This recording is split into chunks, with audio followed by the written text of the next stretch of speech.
I'm Jared Higgins. I'm a partner with a A&E and commissioning firm called Park Hill. We're actually based out of Texas, but we do work all over. And I had prior to getting into commissioning, had a chance to work as a design engineer on multiple aquatic centers, mostly natatoriums, but in a few other areas for outdoor and indoor aquatic systems.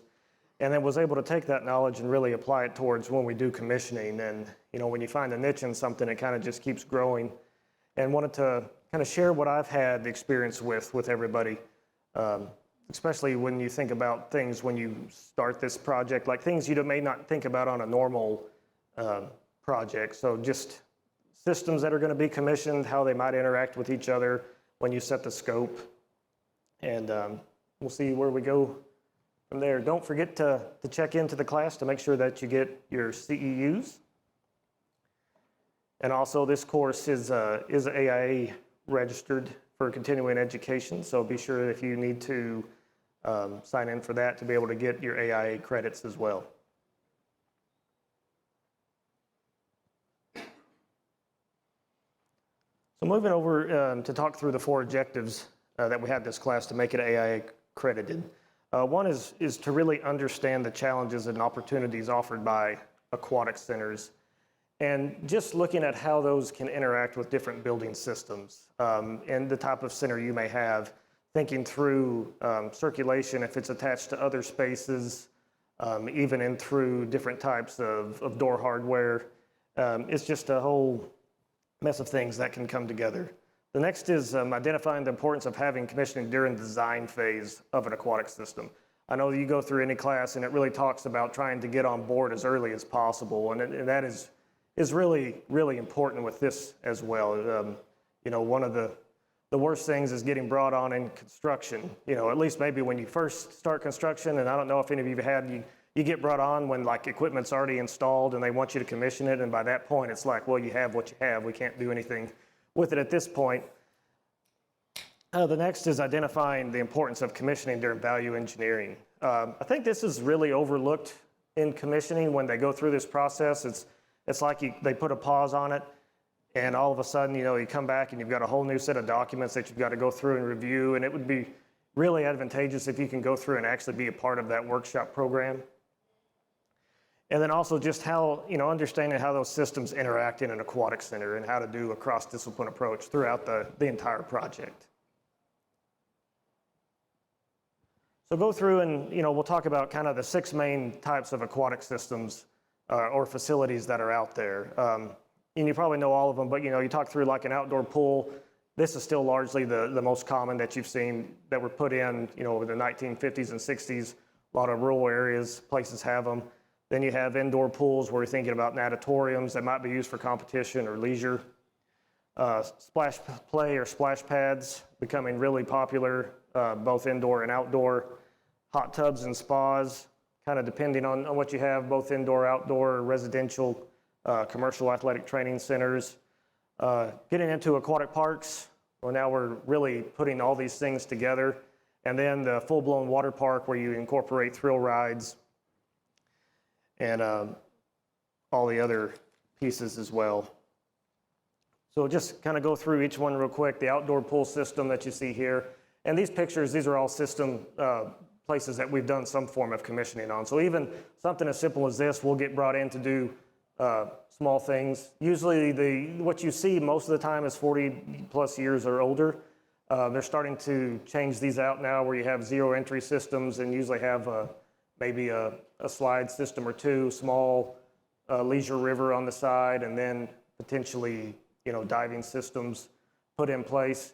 Usually they're pretty simple, pretty easy to do. It may have a pull pump, fill system, filtration system, but usually not anything much. And then they'll have a small bathhouse that may be as simple as 2 restrooms with a changing area, or full-blown locker rooms put in place, as well as maybe concessions.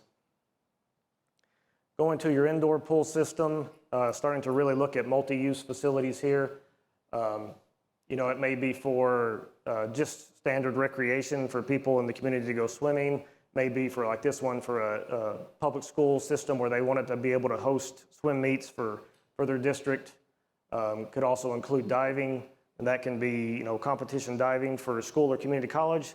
There's also a lot of places starting to do this for scuba training, so that they're using these facilities to where they are able to host and do certifications for scuba training.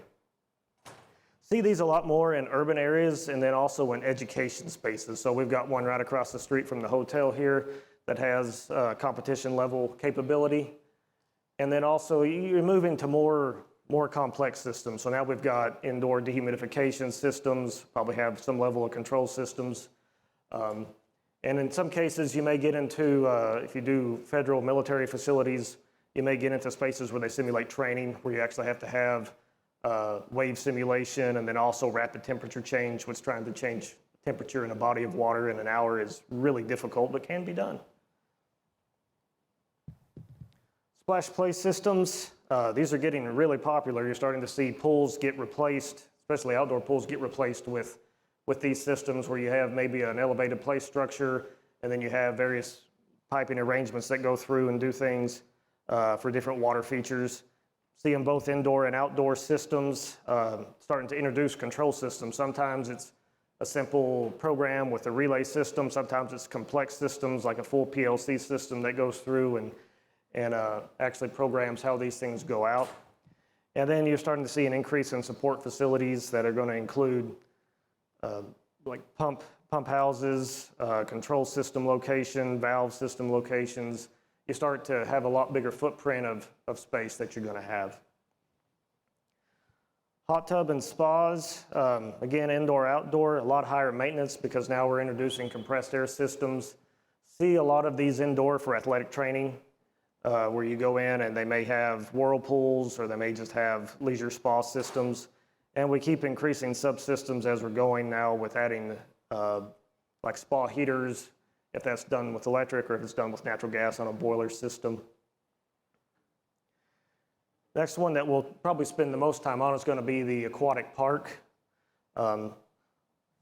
which is starting to, a lot of times you see these indoor and outdoor, they have some mixture of both. This particular one is a big multi-use area, so you've got your leisure system right in here, where you've got your pools and then your river system here. You've got your small splash area here, moving into recreation and activity here for swimming and diving, and then your elevated active rides on your slides here. So now we're starting to really integrate a lot of these systems, and this building, part of it is bathhouse, changing areas, concessions, offices for ticketing, and then a whole section of it now is just dedicated to process piping for pools, control systems, and everything. And then the last one here is your full-blown water park system, where it is going to be primarily used for active thrill rides. So you've got your standard slides here, you've got your active water coasters in the back, you've got just a hot tub system here for leisure. You don't really have the athletic portion of it on these usually. It's more dedicated just to rides, but you do have a little bit of leisure. This pretty much contains all previous types of systems that we talked about. And the other thing is that you'll notice on a lot of these, they start really getting into hospitality aspects too. So if you think about like Great Wolf Lodges, Kalahari's, Okanas, incorporating this as a separate system all in with the lodging aspect, dining, common spaces, and how you're able to separate this system from the rest of the building so that it's not negatively impacting operations. So going into kind of the commissioning phases, and you'll see this is right out of the AGC guideline, but the four main commissioning phases, project initiation, then design, into construction, and occupancy and operation. So from a commissioning standpoint, we all want to get on at project initiation, right? We want to be there to be able to talk through ideas, kind of incorporate lessons learned, talk through what the end users actually want for this facility. But how many people actually get brought on right here? I mean, that's kind of the common thing, right? It's, especially like for code commissioning, it gets put on somebody, hey, you need to hire a commission agent, so we're going to bring you in at this point. And so much value is lost without the early phases of going through that, at this point, you're more just you're dealing with what you have and you're making sure it works as designed, as opposed to really having a voice to talk through that with all the designers. Typical commissioning team, typical design team, your architect, your design consultants, which is going to include your MEP, but also you'll likely have an aquatic consultant that'll be on board, or a pool consultant that's going to talk to you through some of the different processes and applications that they have and how that interfaces. It's really important in design because there's actually usually a line of delineation between the mechanical engineer design and the aquatic designer that you want to make sure things get picked up. It's a gray area that sometimes gets left off that you didn't find out about in construction. And also when you go through like your OPR workshops, the people who use the building are really important to have to make sure that they have a voice in the process to say what they want, to let you know how they use the building, especially if they have previous buildings that they've used.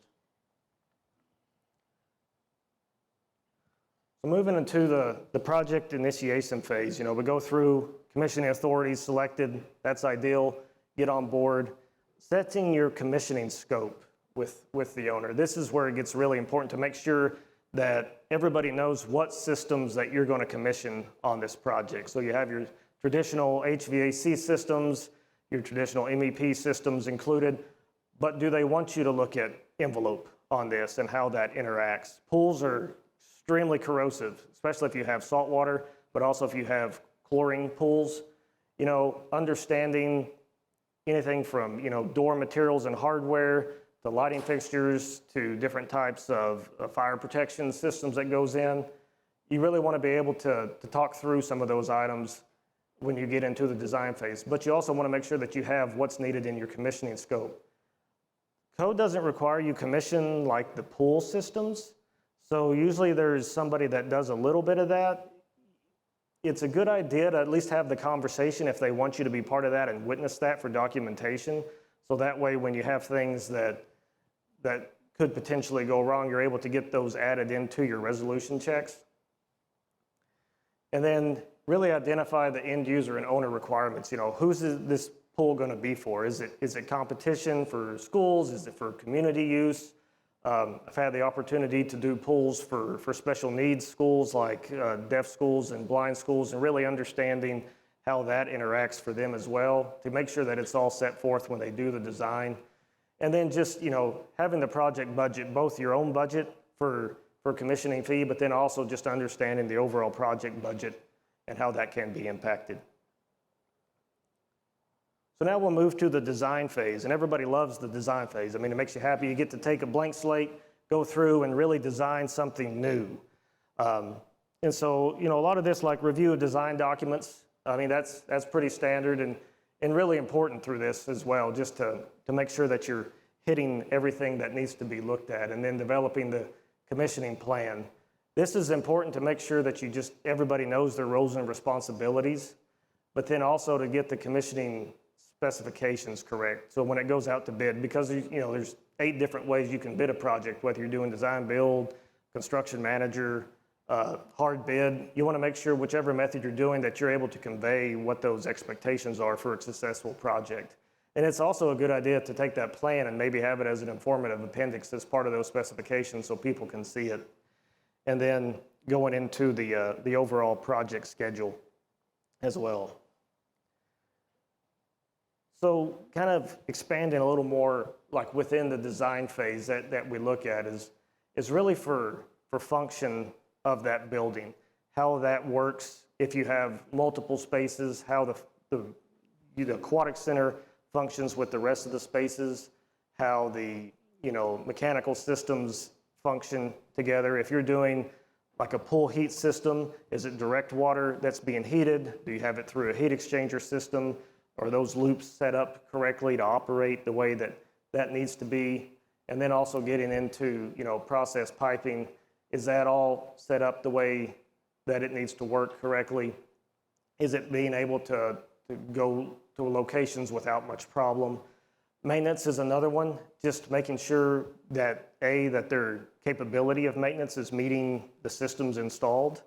If you're having someone that's specifying systems that they have no idea how to install, do they have a plan in place for a contract, or how far can you get to a contractor? We've done projects that are 2 hours away from any type of contracting. And so, thinking through systems that can either be quickly remedied, or are they going to have to call for a part and then they're going to have to shut down operation on something until it's able to get in. And then, accessible, not so much from a barrier-free perspective, but just from equipment. Can they actually get to equipment? We'll look at a case study here in a little bit where basically they brought in a dehumidifier and then they built the walls around it. And so there's no way to get to the fan, there's no way to pull a coil, there's no way to replace the unit for that matter. And so how do you, take care of that? It's a lot easier to do it in design than it is when you get, 10 years out of construction, you've got to replace a part.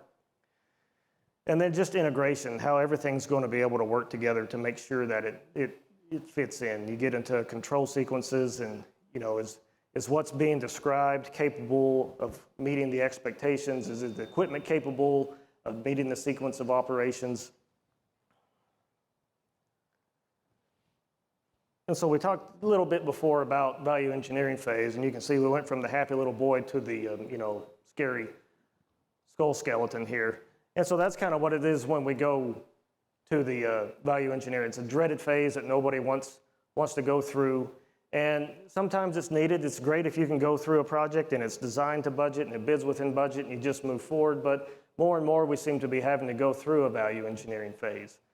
And it's really important to have a presence there, whether it's engineering, preferably commissioning as well.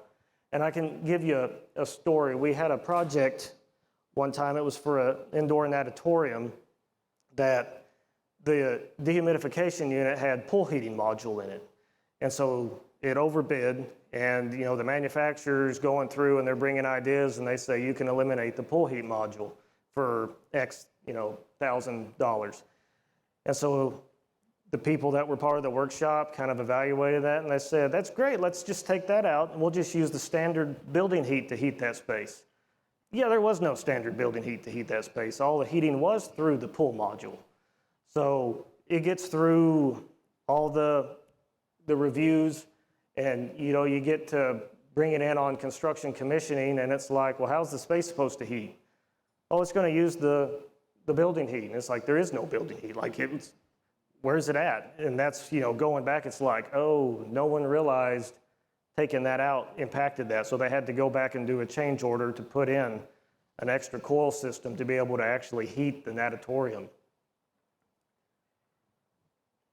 So that's important, being at the workshops to help understand what's going on and then also reviewing the budget impact. And then construction phase, showed earlier just how much space ends up being taken now by process piping here. Going through, making sure the submittals match up, using your testing based off the actual manufacturer submittal to make sure you have that. And then just observing and documenting everything through the process. That's insanely important as well, just to make sure that you've got anything that's been seen, anything that's been operating documented, so that way it can be referenced back. And then moving into occupancy and operation, go through your acceptance testing to make sure everything checks out, make sure you have the proper training in place, making sure that those, I would recommend you do video training as well, just for when people change jobs. That becomes pretty common. And then also documentation and then follow-up. Not necessarily, the 1 year post follow-up, but just even a few months, just a quick follow-up to see how things are going and if there's anything that could be operating better. So we're going to move into talk through some of the challenges here. And in this particular instance, we've got, this was just a natatorium project that was done. And we've got, this is kind of the open natatorium space here. You can see the different lanes. And they've got, out here is a dehumidification unit that's mounted on the roof, comes through, has your standard fabric duct that goes around. Everything seems pretty normal on this one. And then we'll go to this next one. You can see we shifted down to this area here. So this is actually some stadium type spectator seating here. And if anybody's gone into an auditorium, especially like if you're dressed like this, I mean, what's the first thing that you notice? It's warm, right? You know, they usually keep for competitions that pool water at 80 to 82 degrees. Space temperature is supposed to be 2 degrees above the water temperature because it's an atmosphere that's designed for the athletes. It's not designed for the spectators. And so what they went in here was somebody that said, you know, it'd be great if we could have a better comfort area up in the spectator section, but still have everything open to the pool environment. So they basically put in a separate packaged unit that was going to handle that one section to blow in, you know, 55, 57 degrees while you're in the humid environment. And it never really worked right. We definitely got a lot of condensation that came through on the system, and it never really dropped temperature base. You can see this is the area that they put that system in that was elevated, and they were never able to really get it below about 83 degrees because the overall space wasn't designed for it. Would have been a lot better if they'd have done a method to where they could just move air across people, which is kind of what this particular place did. It was a similar system, but used the pool system and was able to do a velocity based across people instead of going in to do a separate system altogether. And that system worked to get a lot better. Another one, couple stories on this one. This was a school district pool that they had an old outside pool from the 1950s, and they decided they wanted to do an indoor pool that the school could use, but the community could also use throughout the year. And so they put this system in place, four-lane pool, dehumidification system, and they decided that during the summer months they wanted to be able to have a retractable roof system that would open up, and then also garage doors on the sides that would open. And when they did that, they said, well, seems a waste to let all that HVAC operate while everything's open. So they talked to the engineer and they said, well, should we let it run? Should we stop it? And they said, well, you should probably stop it just to save on energy, you know. And they said, well, what's the best way to do that? And they said, well, we can put a switch on the door panels and the roof panels that'll just kill the fan when they open those. Well, it definitely does kill the fan when it does. The problem is it's not a planned stop. So every time it killed the fan, the unit recognized that, hey, for some reason I stopped running my fan when I'm telling it to run. So once the switch closed back up to send a signal, it had to go through a diagnostic system to do it. You know, and that's 5 to 10 minutes of checking everything out before it says, okay, I can restart. The other thing that was a problem was they didn't just put it on those, they put it on every door. So anytime someone was going in and out of the natatorium, just opening and closing the door, it stopped. And then it ran a diagnostic. And then about the time it started, they did it again and it stopped and it ran a diagnostic. And finally it just said, I give up, I need someone to come manually reset me. And so that was just, a huge issue that it almost never ran. And so came in and had to work through some sequences to be able to actually make that work when they opened the system and that it recognized that it needed to shut down. Another thing in this building was this guy. They had a boiler system that was used, they had a pool heat module here. And so they didn't want to run the pool water through the boiler, which is fine.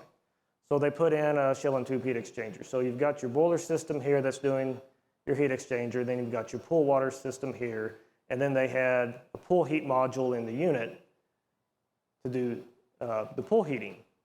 The problem was this guy had, I think, see if I can see, around 25 GPM, and this loop had 55 GPM. So it never had enough water to actually circulate through that loop, pulling off that 25 GPM loop, and they burned up 3 motors before they realized what the problem was. So it's just looking at things like that throughout the design that can really help you identify some potential challenges before you get into construction.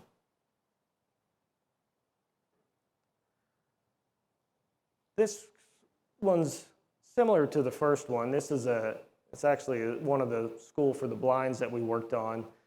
One of the things they did is when they had a unit, a dehumidification unit located on the roof that it was packaged and it went out, and so they got a replacement done, and it was a little bit of a different system. Instead of being packaged, it had a remote condenser with it, but they just did a replace and then turned it on and walked away.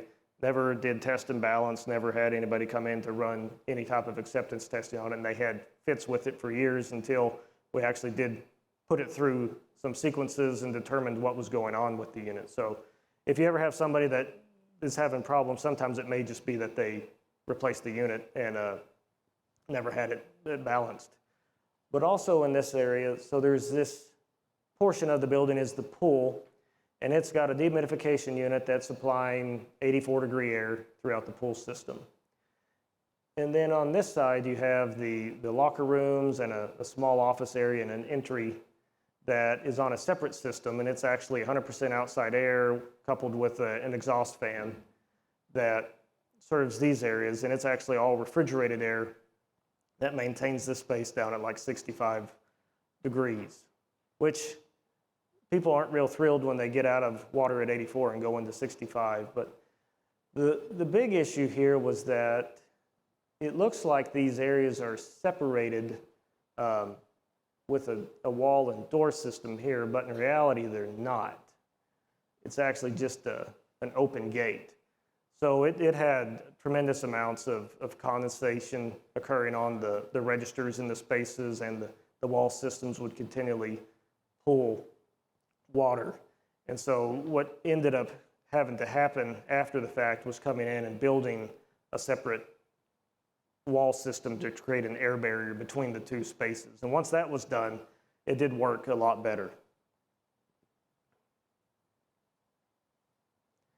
And then kind of talk just a little bit on recommissioning. I mentioned earlier about the unit that they built the walls around, and that was this unit. It's so packed, there's no way to get a good photo of what it actually looked like to be able to do any work on it. And it did last 20 years before it had to be replaced, so that was good. But in actually able to get it out, we had to work with a contractor to basically open up an exterior wall and put in a removable louver system so they could slide it out and then have the ability to put it in the next time. This particular pool has a large diving component to it. They've since taken it out, but they had it looks small on here, but this is actually a 25,000 gallon surge tank system that was also put in and then walls built around it. And you could almost poke your finger through that tank that it was just getting ready to fully let go. And so to get that out, I mean, we had to drain the entire pool, drain that system, remove that tank, and go back in with a modular type approach to be able to meet the needs of what the school wanted for this project. So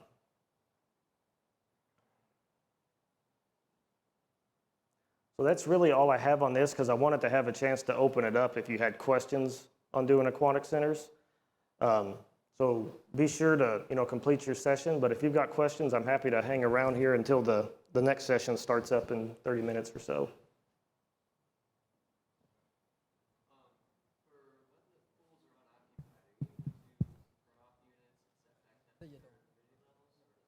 You can put in like an unoccupied mode that it'll set it back and then have an optimized start process on it. So that way, once you know when people are going to come in, you can start that system up so that it's at ideal temperatures. Do you set back the pool temperature too and have to worry about evaporation at all during those times? Usually, not usually, because it's such a short time, but usually the pool temperature will remain constant, but the air temperature could be set back when there's nobody there.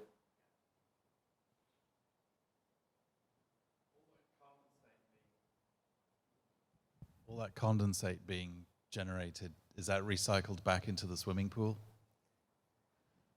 It could be. Okay. Usually we don't see it that way, just because most of it's been done through the recommissioning process, but it's usually not. But you could definitely do it through some sort of neutralizer and then reintroduce it back in like as makeup water, essentially.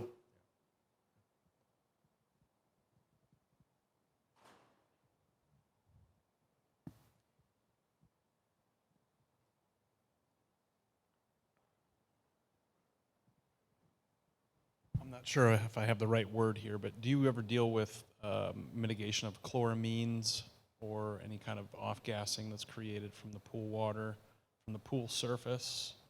And is that integrated somehow into the return on the systems? Usually it's integrated into the pool system return. You know, right now the theme is having the deck drain returns that go back, and then it's pulled through the unit with a type of purge. It's got a monitoring system with sensors, and if it gets to a high level, then it'll purge that system to release those out of the space.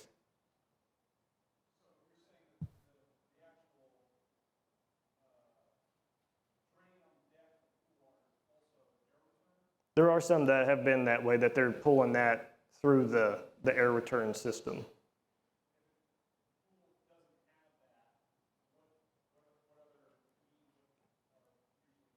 Usually they'll have a system that's, the returns are put in low almost at the floor level to be able to pull that away from the pool. That's what you see in a lot of like water park systems. Yep. My question is, do you ever get into the ground systems for the electrical and around the pool systems? I haven't had that experience yet, but I'm sure we will be.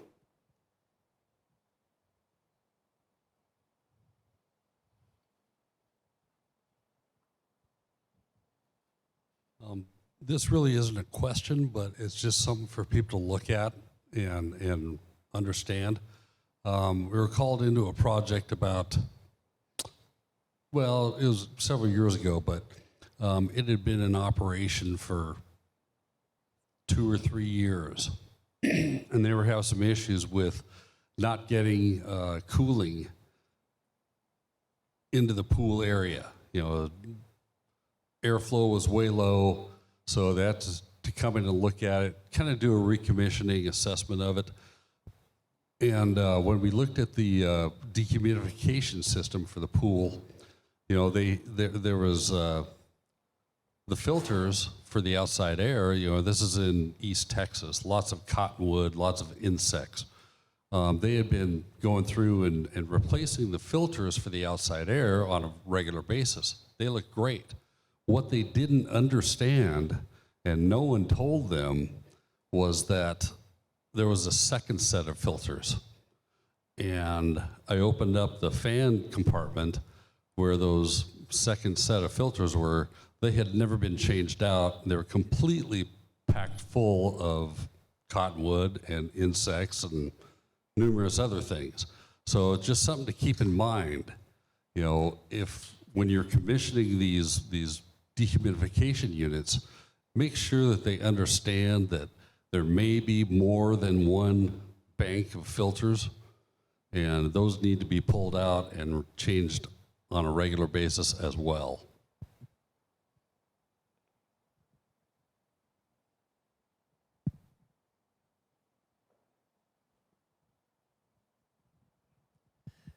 Big Olympic-sized pool in a building that's not that much bigger than said natatorium. What effects from having that pool do you see in like adjacent rooms within the building, and how that affects adjacent equipment that's not directly serving the natatorium, but is in some way affected by the pool being there? Okay. Are there doors between the spaces, or is there like one door between a space and then other rooms? Probably. I haven't been to the site yet. Okay. But A lot of that's going to really depend on making sure that you've got the right air pressure balance between the regular space and the pool space, so that you keep it independent, or maybe you even need some sort of air barrier between the two just to eliminate fumes or chemical, being able to cross into the other space. We've looked at one where it was in addition to like an activity center that was tied in as well, and they had an outside air issue in the main space that was causing a huge negative across the building. And so just being able to make sure that you're not having that, air transfer between the two.